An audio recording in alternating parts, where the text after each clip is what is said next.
Hi, good morning. Happy Lord's Day. Actually, it was stated in our program that our topic for this morning is about this song, which is very famous. No Christian, I believe, doesn't know about it.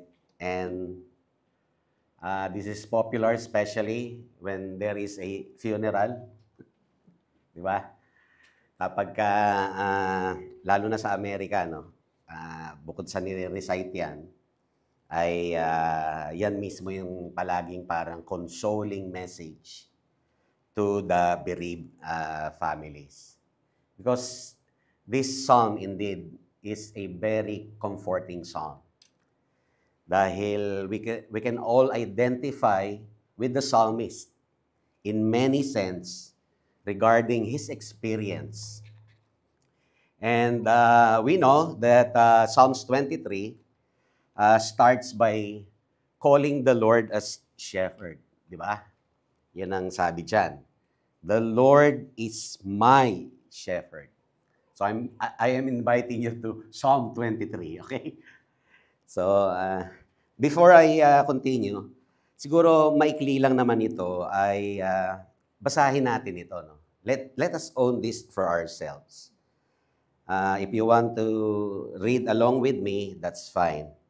So Psalm 23. The Lord is my shepherd. He makes me lie down in green pastures. He leads me beside still waters. He restores my soul. He leads me in paths of righteousness for his name's sake. Even though I walk through the valley of the shadow of death, I will fear no evil.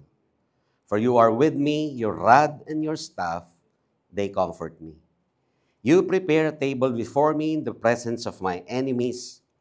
You anoint my head with oil. My cup overflows. Surely, goodness and mercy shall follow me all the days of my life, and I shall dwell in the house of the Lord forever. What a beautiful psalm. And again, the psalm is definitely a metaphor. Now, ano ba yung metaphor? A metaphor is when we say something is something else, even though it is not literally true. Diba? Siyempre, God is not an actual shepherd with sheep and staff. But the word shepherd brings with it all the ideas we usually associate with shepherds, like care, guidance, protection, and provision. Now, when we are talking about God, and when we're using metaphor in theology, sabi nung author which I refer, this is a serious business actually. Because it's not just a poetic way of speaking. It is a powerful way of knowing and understanding who God is. And the metaphor shapes how we think about God. It doesn't just compare Him to something. It helps us experience Him in a certain way. That is why ang sabi niya, metaphors daw are very flexible and rich in meaning. They are not limited or exact like logical, factual language. So marami siyang pwedeng ipakahulugan at walang magsasabi na ito lang ang dapat niyang interpretasyon. So buti na lang ganun. Ano? Buti na lang ganun ang ibig sabihin ng metaphor. It could run into a lot of meanings. Well, of course, it is the responsibility of the one teaching this that he will not go outside of the bounds of what God is saying in His Word. So, kaya sa atin, mga kapatid, dito si David, he is owning God as his shepherd. Yun ang una nating makikita dyan. The Lord is my shepherd. I shall not want. Actually, iba't iba ang klase ng mga awit sa pagka-classify nito. Merong lament psalm, merong praise psalms, merong psalm that incite us to put our trust and confidence in God. There are also imprecatory psalms, and there are messianic psalms. So a lot of classification of psalms. But this is one of those psalms which you can own so personally, because the language is very clear that it is as if David, the one who wrote this, is owning God, and he himself acting as sheep towards his shepherd. Kaya, unang bagay na pwede na natin agad na ma-draw out dito ay there would be no meaningful appreciation of what a shepherd is to his sheep, and translating that into relationship of people, and with this from God to man, that would make no sense if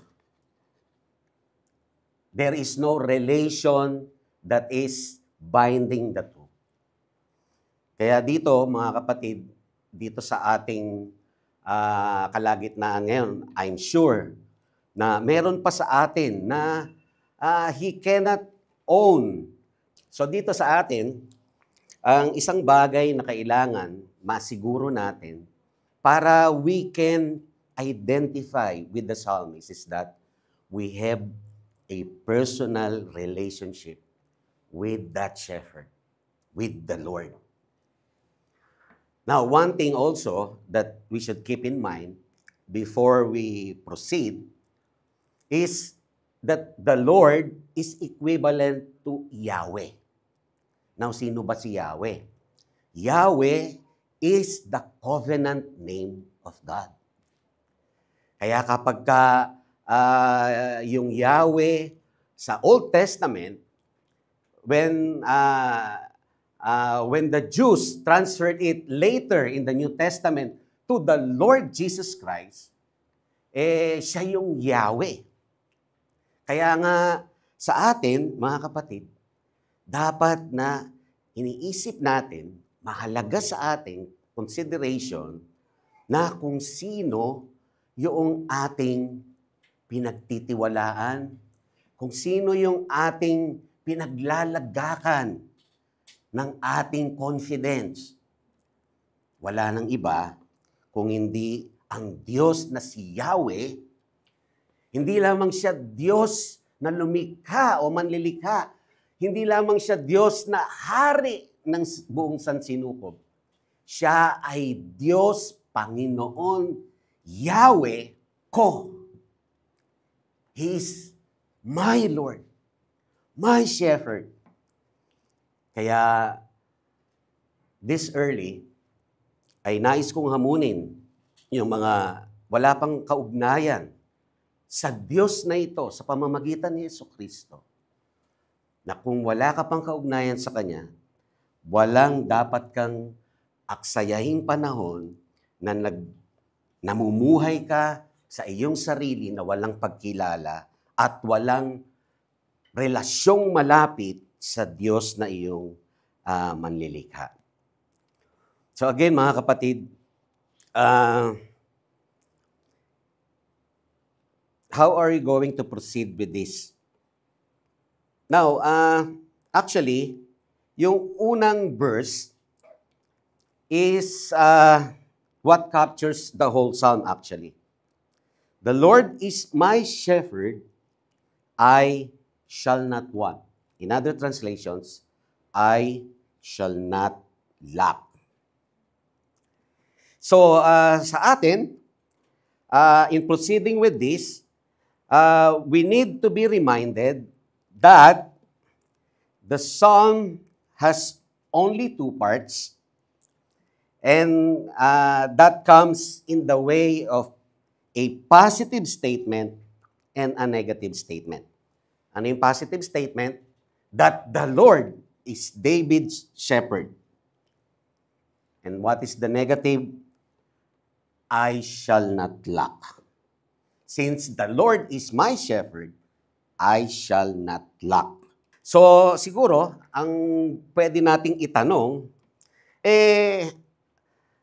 unang-una, dalawang bagay lang ang pwede nating tanungin dito. Una, sino ba yung meron si David? Gaya kanina, sinabi natin, siya ay ang Panginoon. Now, si David, sa punto na ito, bukod siya mismo ay shepherd, alam niya kung ano ang relasyong shepherd and sheep relationship. Dahil siya mismo ay shepherd. Di ba? Alam niya ang ugali ng sheep. Sabi nga ni Spurgeon, tungkol sa sheep, sabi niya, a sheep is one of the most unwise of creatures. It will go anywhere except in the right direction. It will leave a fat pasture to wander into a barren one, sabi niya. It will find ways but not the right way. It would wander through a forest and find its way through ravines into the wolf's jaws, but never by its wariness turn away from the wolf. It could wander near his den, but it would not instinctively turn aside from the place of danger. It knows how to go astray, but it does not know how to come home again. So, ganyan daw ang basic na karakteristik ng mga tupa. And in this psalm, syempre, David is the sheep, di ba? And the Lord is the shepherd.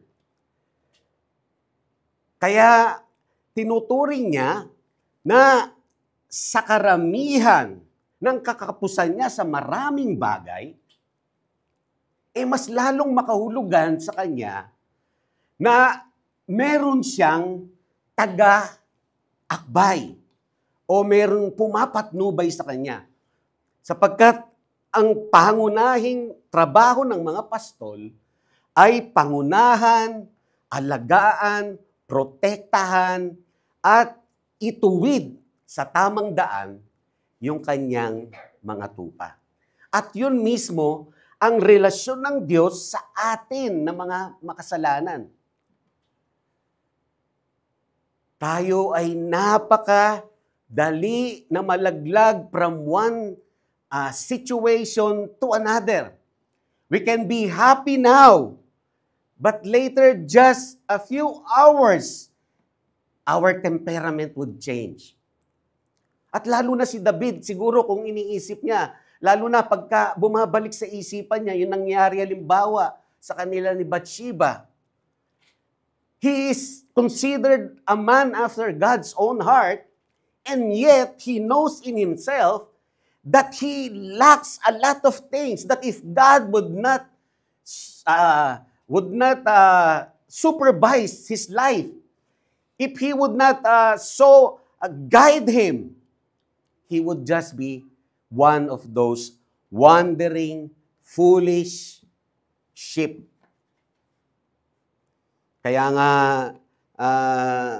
actually, dito ay yung pinicture dyan na walking through the valley of the shadow of death, yan mismo, that is what encapsulates the picture of our life here in this fallen world.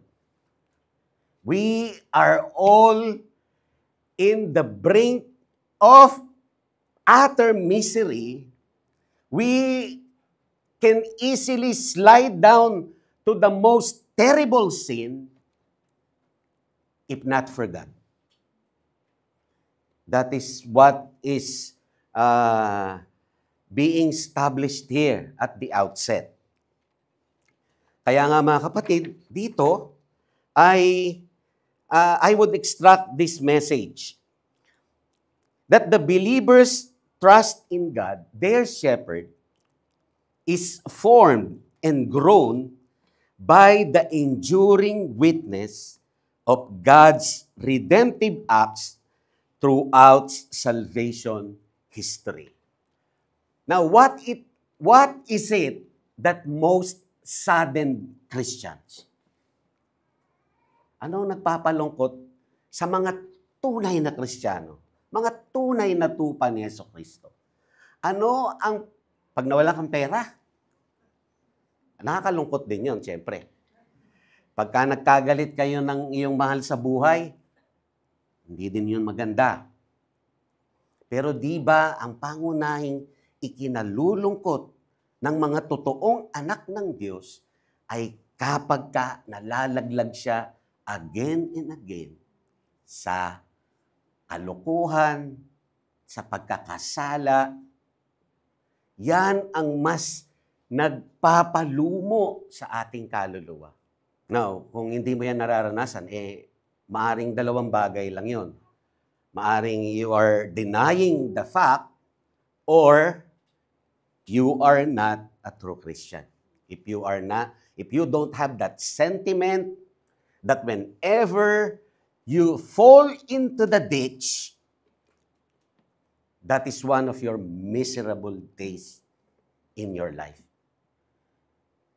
Kaya siguro suriin natin ang ating sarili uli kung yan nga ay nangyayari sa atin. Now, paano natin hatiin ito? So yun nga, we are establishing that God is who the psalmist have. And it is God that we have. Because you can call Him my shepherd. Kaya mga kapatid, yan ang bagay na dapat magbigay ng kaluwagan sa iyong kalooban, that though you fall into all of the valley, even of the shadow of death, you can pass through it. Because you will not pass it by yourself.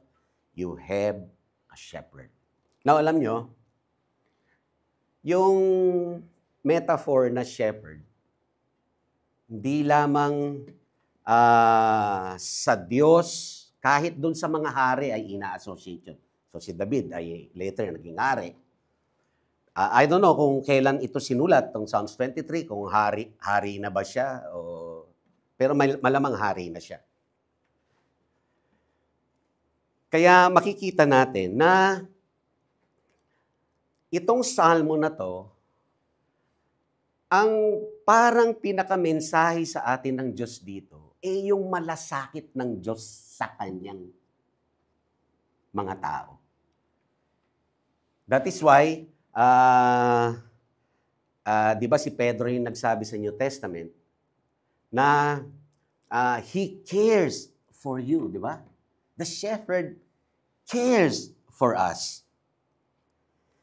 Kaya yung motive na shepherd ay talagang marangal, lalo na nung panahon ng lumang tipan. Dahil pag sinabing shepherd, ina-assume na sila yung governor ng mga pinangangasiwaan nila.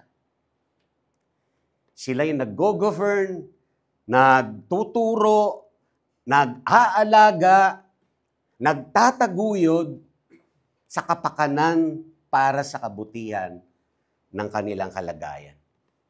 At sa atin, syempre, ano pa ba ang buti kung hindi yung kabutihan ng ating kaluluwa in terms of our right relationship with God. Because the metaphor of the shepherd, it encompasses all of God's provision and protection. Kaya nga kapag nakita natin na yun pala ang commitment ng isang shepherd sa kanyang sheep, talagang mababanaag natin that that is a comprehensive care. That is both personal and covenantal. Saan mo nakita yung personal? Yun nga, my shepherd. Di ba yun ang sabi? Pagka dumadaan siya sa mga madidilim na lambak, ang sabi niya, mas pinersonal niya pa ang Diyos. Doon sa mga unang bahagi, from verse 2, 3, ang tawag niya ay He, nasa third person. Pero pagdating doon sa verse 4 ay, You are with me. That is how personal God is to His children. And also, not just comprehensive, personal, covenantal. Where can we see that sense of covenantal? Because, one of the commitment of being a good shepherd is that you are ready even to give yourself when need to. Kaya nga ang Panginoong Jesus, sinabihan na siya yung good shepherd, the fulfillment of this psalm, because he can lay down his life for the sheep. Ang kaibahan daw ng mabuting pastol sa hireling, yung palang hireling, yan yung kadalasan na parang nagsasubstitute lang doon sa talagang shepherd. Kagaya halimbawa ni David, nung pumunta siya doon sa battleground, ay iniwan niya muna yung pinagpapastolan niyang mga tupa. Actually, kaya nga marahil, ini-assign niya yun sa isang hireling. Yung hireling kasi, talagang inaalagaan nila based doon sa inaasahan sa kanila kung ano yung mga kailangan nilang proteksyon na gawin para doon sa mga tupa. Kaya lang kaibahan ng hireling, pagka may danger na, pwede silang tumakbo at una nilang isalba ang kanilang sarili kesa yung tupa. Yun ang kaibahan ng good shepherd sa isang hireling. At hindi sila kakasuhan. Wala silang sagutin sa batas, kumbaga. Kahit nung batas nung lumang tipan. Yung hireling, hindi hinahabol yan para parusahan dahil pinabayaan yung tupa.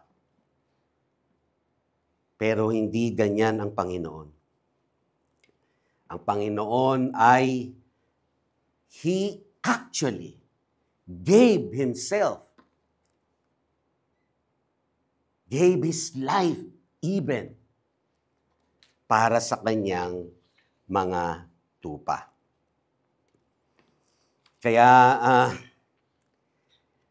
isipin natin, if that is the identity of our shepherd, would you not want yourself to be under the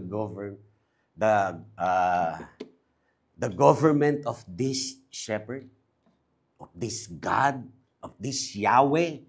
Kaya nga sana mahamon ka, nako, ang laki-laki pa lang nang nawawala sa akin. Dahil ang Panginoon ko ay hindi si Yahweh, kundi ang aking sarili. Kaya sana, yan ay humamon sa iyo na magbigay ng iyong sarili sa dakilang pastol na ito ng ating kaluluwa.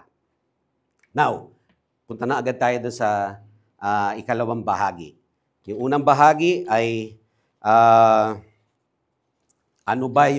sino ba yung meron, yung psalmista. Ikalawa, what the psalmist does not lack.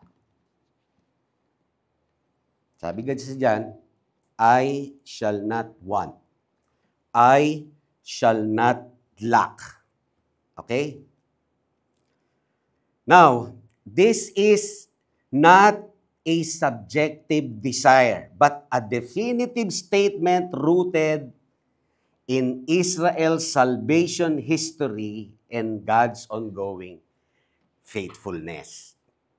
Because if iisa-isahin natin yung magmula verse 2 hanggang verse 6, which is the exposition of the first verse, ang mangyayari dyan ay lahat ng mga bagay na yan ay umaanino sa buhay ng isang mananampalataya ni Yahweh na yan ay bumabanaag doon sa buhay niya bilang kung papaano siyang inililigtas ng Diyos sa iba't ibang panganib sa kanyang kaluluwa. Now, buksan siguro natin sa Deuteronomy 2:7. Deuteronomy 2:7. Sabi diyan, maalala ni David, di ba? Actually, yung salitang lack, dito sa panahon ni na Moses, mababanaag na agad natin yung salita na yan. Sabi niya doon sa 2:7 ng Deuteronomy, "For the Lord your God has blessed you in all the work of your hands. He knows you're going through this great wilderness. This 40 years, the Lord your God has been with you." At ang sabi dun sa huling praise, "You have lacked nothing." Hindi kita pinagkulang sa anumang bagay. Sabi sa Exodus 15:13, "You have led in your steadfast love the people whom you have redeemed. You have guided them by your strength to your holy abode." That is why one of the prayers ng salmista sa Psalm 80 verse 1, ang sabi niya, "Give ear, O shepherd of Israel, you who lead Joseph like a flock, you who are enthroned upon the cherubim, shine forth." Yan ang sabi niya. And also in other portion, in the Psalms also, 95:7, "He is our God, and we are the people of His pasture, and the sheep of His hand. Today, if you hear His voice," etc., etc.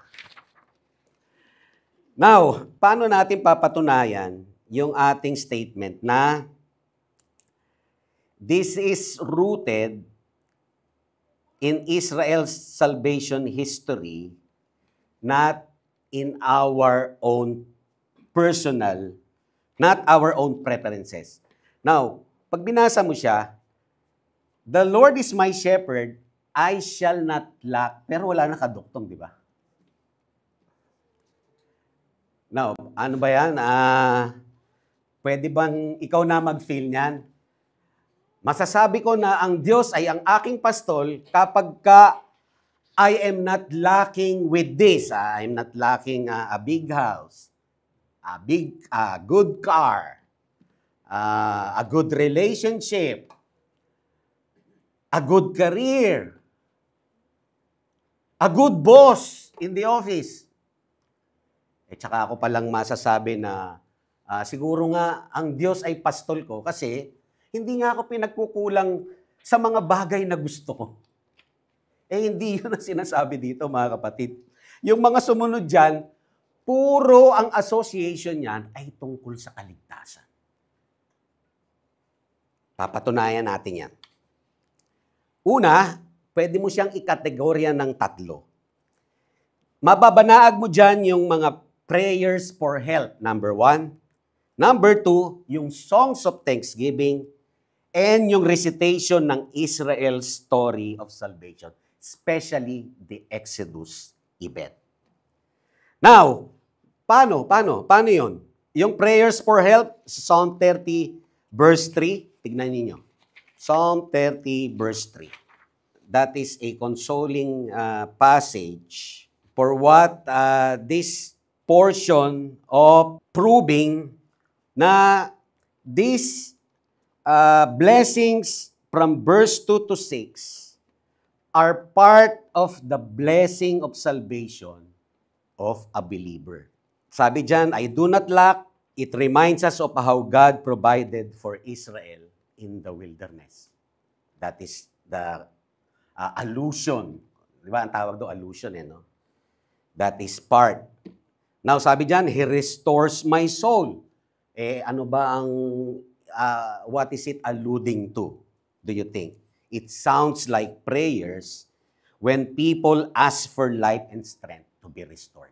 Si David, halimbawa, nung siya ay nagkasala kay Bathsheba, di ba, ang sabi niya, Psalms 51, wash me thoroughly from my iniquity and cleanse me from my sins. Create in me a clean heart, O God, renew a right spirit within me. Cast me not away from your presence, take not your Holy Spirit from me. Restore to me the joy of salvation. Hindi ba't itong restoration, yan ang panalangin natin kapag lalo na pagpaulit-ulit tayo nagkakasala, mga kapatid. Hindi ba't yan ang parang hapdi sa ating kalooban na kahihingi mo pa lang ng tawad kahapon, ginawa mo na naman ngayon yung the very same sin na inihingi mo ng tawad. At dito, yan yung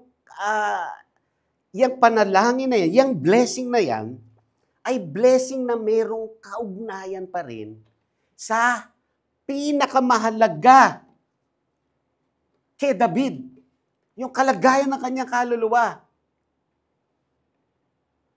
Hindi ako pwedeng manatili sa kasalanan, kaya't ako'y hihingi ng tawad sa iyo, O Diyos. Linisin mo ang aking puso. Ipanumbalik mo ang sigla ng aking kaluluwa. Di ba ganyan din ang tono ng panalangin natin? Pagka nagpe-pray tayo, Panginoon, how foolish am I? Do forgive me, O God. Hiyang-hiya na ako sa iyo, Panginoon. Kasi di ba ang sabi doon sa awit, for His name's sake. Ang mapait sa atin, kaya gusto natin na ma-restore kaluluwa natin, lalo na pagkatapos nating magkasala, alam natin na ang unang napipinsala ay yung pangalan ng Diyos. Kaya nga sabi niya dyan, di ba? For your name's sake, O Lord, restore my soul and lead me in the path of righteousness. Yung mga adulterer, kapag ka nahuli, caught in the act, ano ang unang niyang tinatakpan? Baka may nahuli ka, nahuli ng isang mister yung kanyang asawa, may kalaguyo, kitang-kita niya. Di ba ang una niyang tatakpan mukha niya? Kasi ayaw niyang mapahiya. Di ba ganun ang mga ugali nila? Pero dito, dapat ganyan din ang tempo ng ating kaluluwa. Kapag ka nalaglag ka sa kasalanan at nananalangin ka na mapanumbalik ang kaluluwa mo, dahil kasi nakasalalay ang kaluwalhatian ng shepherd mo, ng Diyos mo, ni Yahweh. Panginoon, paano na kapag ka nilipol mo ang bayan mong ito? Ano na ang sasabihin ng nakapaligid na mga bansa sa amin? Di ba pag nagpe-pray, yung mga man of God, sino ba nagpray? Si Moses yata yun, di ba? Na ano na ang sasabihin ng mga kalapit bansa namin? Pag hindi mo kami sinaman, pag hindi nanumbalik sa amin ng iyong pabor. So yun mga kapatid, it always has connection with salvation. You are with me echoes God promises to be with His people in danger. Diba? You are with me. Yun ang sinasabi palagi sa atin. Ina-assure tayo palagi ng Scripture na God is with us. You are with me. Your rod and your staff, they comfort me. Diba yung, actually, nasa Hebrews 13 yun. Yung pangako ng Diyos sa bagong tipan. Tingnan natin yung Hebrews 13:5. Sabi dyan, keep your life free from the love of money Be content with what you have, for He has said, I will never leave you, nor forsake you. Now, actually, sa original daw yan, double negative yan. Ganito yung sinasabi. Para kang inuuga, para maniwala ka lang. Hindi kita iiwan, boy. Hindi kita iiwan. Yun ang ibig sabihin ng verse na yun. Kaya kapag nasa peligro tayo, nasa panganib tayo, punong-puno tayo ng mga pangamba dahil sa ibinabato ng buhay dito sa fallen world na ito sa atin, wag daw tayong mag-alala because God is with us. At yun ang kaibahan natin, mga kapatid. Now, kailan mas naging konkreto that God is with us? Nung dumating yung fulfillment ng Psalm na si Yesu Kristo. Di ba? Siya yung katuparan ng pangako ng Diyos na siya ay malapit sa atin. Siya ay nakipanirahan sa atin. Ganoon siya kalapit sa atin at inassume niya mismo yung ating pagkatao. What other way can God prove that He is near to us if not by the sending of Jesus Christ to the world? When He fulfilled what we cannot fulfill, when He paid what we cannot pay, when He became accountable for all of our accountabilities before God and His law, so that in the new heaven and the new earth, we will live with Him eternally. So, ibig sabihin, mga kapatid, yan yung bagay na sinasabi dito nung mang-aawit. And isa pa, yung goodness and mercy will follow me. Parang flip side yan na image nung si David na hinahabol ng kanyang kaaway. Diba? Pati nga sarili niyang anak, hinahabol siya ni Absalom. Kaya, kabaliktaran daw yung pastol ni David. Yung pastol ng kanyang kaluluwa, hindi para patayin siya kaya siya hinahabol, kundi hinahabol siya ng kabutihan at ng maraming awa ng Diyos. God's loving kindness. Yung mercies doon, yung hesed, di ba? Kung yung mga mag-aanak pa lang, magandang ipangalan yung sa anak niyo yung hesed eh. Oo. Kasi that is very meaningful. Mga kapatid, wag iso. Hesed. Now, what can we learn from this? All of this shows that this psalm isn't just about personal peace or comfort, but it is a sentiment, a solid trust in God that is rooted in the deep, shared history of how God saves His people. That makes its message of trust much more powerful. Kasi kapag halimbawa, meron kang kapatid, "Hoy, share mo naman sa akin blessing mo." Diba? Pero ang palagi mo lang madidinig sa kanya, ganda ng trabaho ko ngayon. Na-increasean ako. Yung boss ko hindi masungit. Now actually, that is blessing. That is part of our journey in this fallen world. But none can be greater when what you hear from your brethren is, "Uy, alam mo, buti niligtas ako ng Panginoon. Pwedeng-pwede nang nagawa ko yung kasalanan na yung kanina eh. Muntik na namang maubos yung pasensya ko doon sa asawa ko eh. Gusto ko nang buntalin." Pero pag yun ang nadidinig mo mga kapatid, mga epekto yan ng mas malalalim na pangangailangan nating makasalanan na nagkatotoo na sa atin. We can overcome. Diba? Yun ang mas maganda.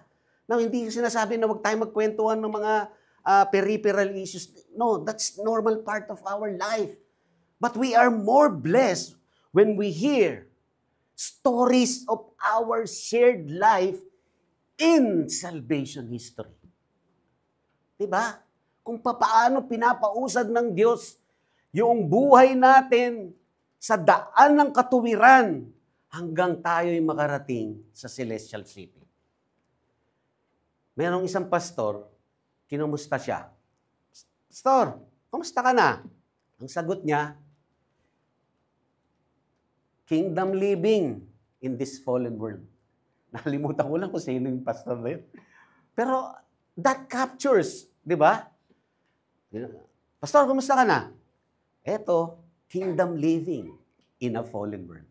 So, ibig sabihin, sa varied circumstances of life, he is made to stick in that road.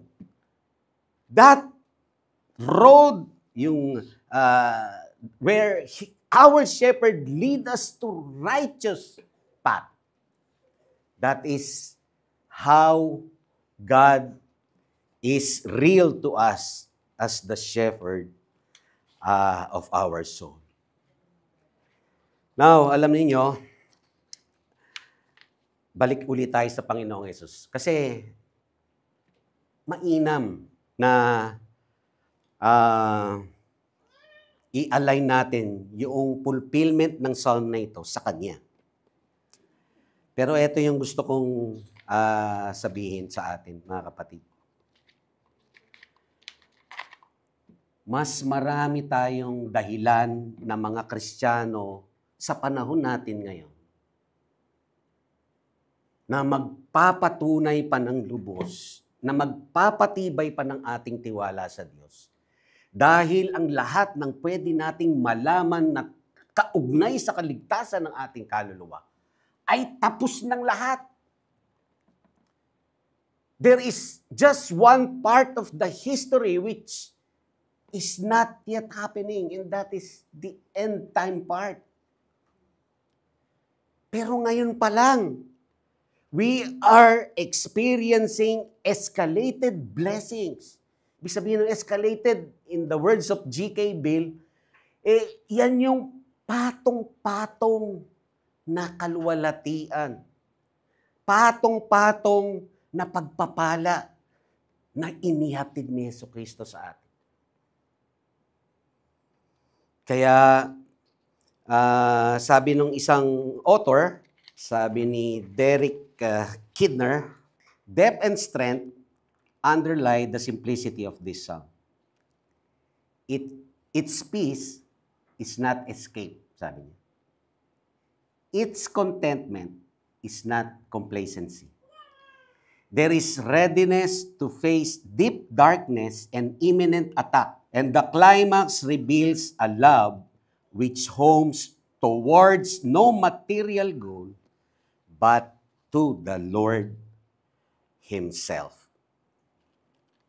So, ibig sabihin, doon mangyayari yung sinabi doon sa awit that really, all the days of my life, I will be followed not by my enemies, but by God's goodness and mercy until I dwell in the house of the Lord forever.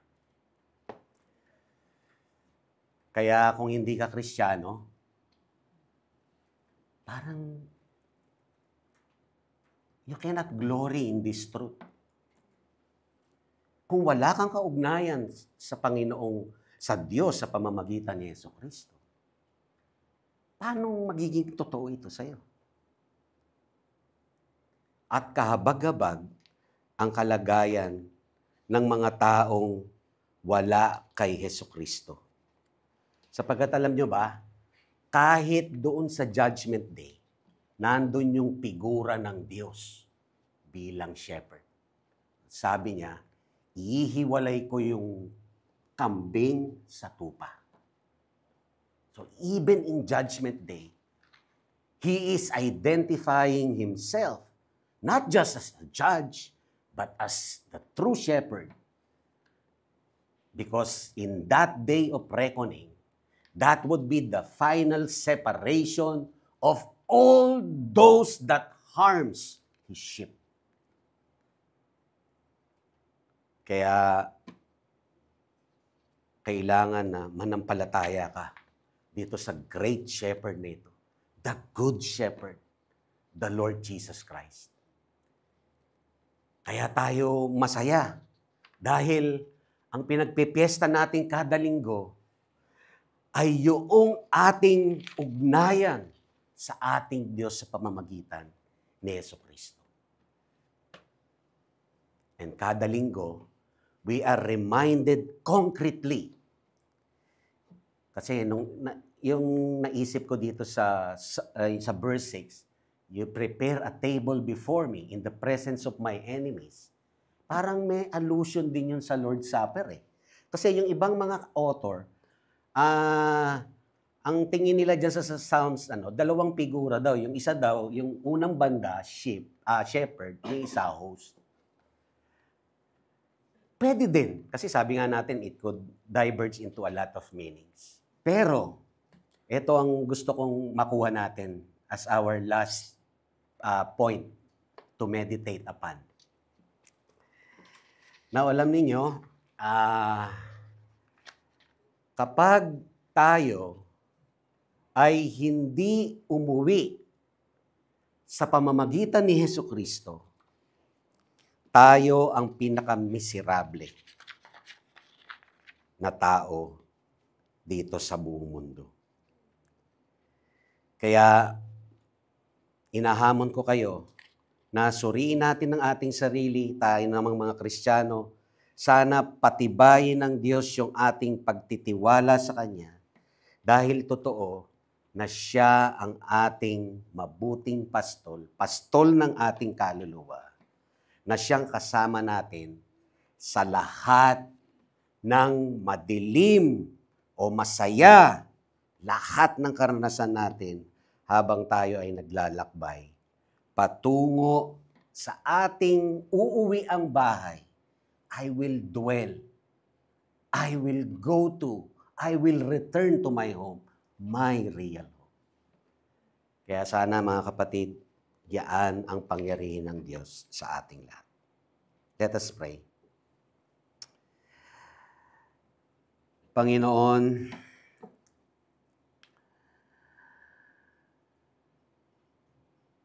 salamat po dahil sa Panginoong Hesukristo na pinagbigyan mo ng mga tupa na kanyang pagbibigyan naman ng kanyang sarili. Kami ay napunta sa kawan mo. Gaano man kami puno ng kasalanan at lahat ng kamiserable ang dala ng aming pagbagsak sa pagkakasala.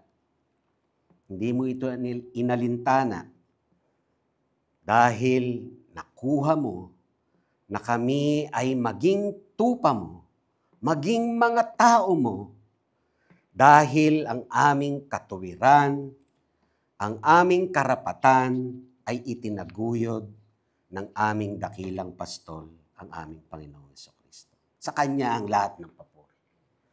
Sa Kanya ang lahat ng aming pagsamba, sapagkat tunay na Siya ay dakila, Panginoon. Really, we all could say that because of Jesus Christ, we really lack nothing, Panginoon. Our fulfillment is Him, for He is our very salvation. We thank you for it, O God. In Jesus' name, amen.